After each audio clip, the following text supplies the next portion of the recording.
안녕하십니까. 쇼킹 부동산입니다. 오늘 세 가지 중요한 소식을 말씀드립니다. 자, 이재명 대통령 취임 100일 기자회견 한 기사 볼게요. 대통령의 경고, 더 센 규제 나온다. 어떤 이야기가 나왔는지 정리를 드리고요. 또한 요즘 중요한 지표죠. 한국 부동산원 통계 나와서 정리를 드리겠습니다. 이에 따른 정부 대응까지 살펴볼게요. 마지막으로 아직 나오지 않은 최강의 카드, 왜 이것을 안 쓰는지 많은 분들이 이제 의문을 가지시는 것 같아요.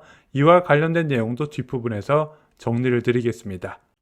이재명 대통령 취임 100일 기자회견이 어제 있었습니다. 그래서 부동산 관련된 주요 발언만 정리를 드릴게요. 자, 부동산 집값을 안정시키는 것은 매우 중요하다. 갑자기 폭락해도 안 되고 폭등해도 안 된다. 아직도 우리 국민 속의 투자는 역시 부동산이라는 생각이 자리 잡고 있다. 최대한 연착륙시키려면 방향을 전환하고 부동산 가격을 매우 안정적으로 관리해야 된다고 입장을 발표했습니다. 그럼 어떻게 안정적으로 관리할 것인가? 자, 수요 관리와 공급 관리 양측면이 있다. 사실 수요 관리를 잘해야 된다. 수요를 실소자 중심으로 바꾸고 투기적 투자 유인으로 부동산을 취득하는 일을 최소화시킬 필요가 있다. 그러려면 끊임없이 반복적으로 대책을 내놓을 수밖에 없다고 이야기를 했습니다. 마지막으로 이재명 대통령은 97 부동산 대책에 대한 평가, 칭찬도 비난도 없으니 잘한 것 같다고 입장을 이야기했어요. 대통령도 잘 알고 있는 게 있습니다.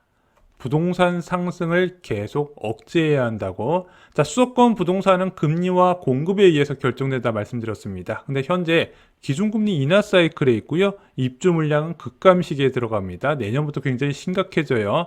당연히 과열은 불가피하다는 겁니다. 이런 과열이 불가피한 상황에서 지속적으로 수요 억제책은 나올 수밖에 없다는 거예요.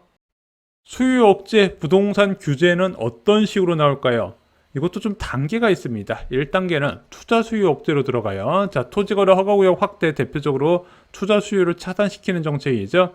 1주택자 전세대출 제한도 투자 수요 억제에 들어갑니다. 이 두 가지는 이번 97 부동산 대책에 포함이 됐어요. 여기에 규제 지역 확대로 이제 추가로 주택을 사는 걸 좀 제한할 수가 있고요. 2주택 유권 강화도 포함이 될 수 있습니다. 투자 수요만으로 억제가 안 될 때 실소자 유입 제한 방안도 들어가게 됩니다. 아니, 내 집 사서 내 가족 들어가 살게 하겠다는데 왜 이것을 막나요? 다 막는 건 불가능하고요. 과도하게 대출을 받는 것은 제한하기 시작해요. 그래서 주택담보대출 한도 제한이 들어갑니다. 이미 627 부동산 대책에서 6억 한도로 제한이 됐죠. 근데 이게 이제 고가 아파트에는 영향을 주는데 15기 아파트는 상대적으로 영향을 덜 주는 측면이 있어요. 부동산 가격은 올라가면 올라갈수록 중저가 아파트로 상승세가 확대되거든요. 그럼 그런 수요를 막기 위해서 어쩔 수 없이 중저가 아파트에 타겟되는 규제가 추가로 나올 겁니다. 뭐 대표적으로 LTV를 70%에서 40%로 조정한다, 이런 방안 등이 포함될 수 있겠죠. 여기에 비과 세대 축소도 포함될 가능성이 있어요. 자꾸 똘똘한 채의 세제 혜택이 강화되다 보니까 그것을 제한하는 제도죠. 수요 억제 과정 마지막 단계가 바로 매도 유도입니다. 부동산 가격은 올라가면 올라갈수록 수요가 늘어난다 말씀드렸어요. 이렇게 늘어난 수요가 계속 집을 사다 보면 어느 순간 집값 과열 막바지에는 매물이 없어서 가격이 더 급등하는 현상이 나타납니다. 자, 이런 현상을 방지하기 위해서 정부가 하는 정책이 바로 매도 유도예요. 집을 갖고 있는 사람한테 팔라고 채찍질을 내놓는 거죠. 대표적인 카드가 두 가지가 있습니다. 첫 번째는 양도소득세 중과 시에 너 집 두 채 있는데 이거 한 채 안 사면 앞으로 세금 엄청 두드려 맞는다, 지금 팔아야겠지, 이런 목적으로 많이 활용을 하고요. 두 번째가 보유세 강화입니다. 특히 고가 아파트를 보유하는 사람 중에서 고령층이 많이 있거든요. 그분들은 특히 보유세 인상에 취약한 측면이 있어요. 그래서 보유세를 지속적으로 강화시키면서 고가 아파트 쏠림도 막고요. 기존에 보유한 사람들 매도 유도도 적극적으로 하게 됩니다. 그래서 보통 수요 억제 과정 마지막 단계에 보유세 강화 카드가 집중적으로 나와요. 수요 억제 과정 3단계에 대해서 말씀을 드렸습니다. 이재명 대통령 이번 기자간담회에서 투자 수요 억제 관련돼서 이야기를 했어요. 투자 수요 억제와 관련된 건 바로 토지거래 허가구역 확대죠. 이와 관련된 내용이 좀 가까운 시일 내에 시행될 수 있지 않을까 개인적으로 이렇게 예상을 하고 있습니다. 두 번째 소식은 한국부동산원 통계입니다. 매주 목요일 오후 2시에 발표되고요. 정부 정책의 기준이 되기 때문에 굉장히 중요합니다. 자, 9월 8일 기준으로 서울 아파트 매매가 변동률은 0.09%로 5주 만에 상승률이 확대됐어요. 9월 1일 날 0.08%인데 0.01%포인트 소폭이지만 오르긴 했습니다. 왜 올랐냐? 한강벨트의 상승률이 주도했기 때문에 이런 결과가 나타났다 그래요. 자, 마포구가 지난주에 0.12% 상승해서 0.17%, 성동구가 0.2에서 0.27%로, 그리고 광진구가 0.14에서 0.2%로 상승했습니다. 지금 투자의 중심지가 한강벨트 주변의 비규제 지역이고 그 비규제 지역에 투자 수요가 계속 유입이 되면서 집값 상승세가 계속 지속이 되고 있어요. 이미 6.27 대책에 이전에 찍혔던 고점이 쉽게 뚫린 곳이 많이 있죠. 경기도 강세 지역 대표적으로 두 곳이 있습니다. 성남시 분당구 0.18%에서 0.28%로 급등했는데 이번 97 부동산 대책이 오히려 분당 지역에 좀 힘을 실어주는 모습이 나타나요. 6.27 부동산 대책에서 한 두 달 정도 관망세가 나타났고 마포나 강남 지역 중심으로 좀 상승세가 나타났지만 분당구는 상대적으로 좀 조용한 모양새였다가 이번에 97 부동산 대책에서 1기 신도시 재건축 관련 이야기가 나오다 보니까 다시 좀 멈췄던 수요가 유입되는 모습입니다. 그리고 과천시도 0.16%로 여전히 높은 상승세를 유지하고 있어요. 자, 성남시 분당구하고 과천시는요, 강남 집값과 같은 움직임을 보인다. 이렇게 이해하시면 좋습니다. 수도권 부동산 시장은 이제 8월 18일 여름 휴가가 끝나고 나서부터 이제 변화가 시작이 됐었죠. 2개월 정도 관망세가 끝났고요. 비규제 지역 고가 아파트의 매수세가 확대되고 있고 그 매수세가 주변 지역으로 서서히 늘어나고 있습니다. 고가 아파트만 올라가면 누가 뭐라 하겠습니까? 이게 퍼져 나가니까 문제가 되는 거여서 지금 통계상으로 보면요, 한 2주에서 3주 정도의 좀 시장 변화가 이제 나타날 것이다 이렇게 보여져요. 그래서 보통 한두 달 정도 늦게 나타난다 말씀드렸죠. 비규제 지역의 투자 수요가 확대되네? 그럼 토지거래 허가구역 지정해야 되는 거 아닌가요? 자, 이번에 97 부동산 대책에서 토지거래 허가구역 지정권자 변경 내용이 발표가 됐고요. 9월 8일 날 이제 그와 관련된 법안이 발의가 됐다고 합니다. 더불어민주당 천준호 의원 등 11명이 공동 발의를 했는데요.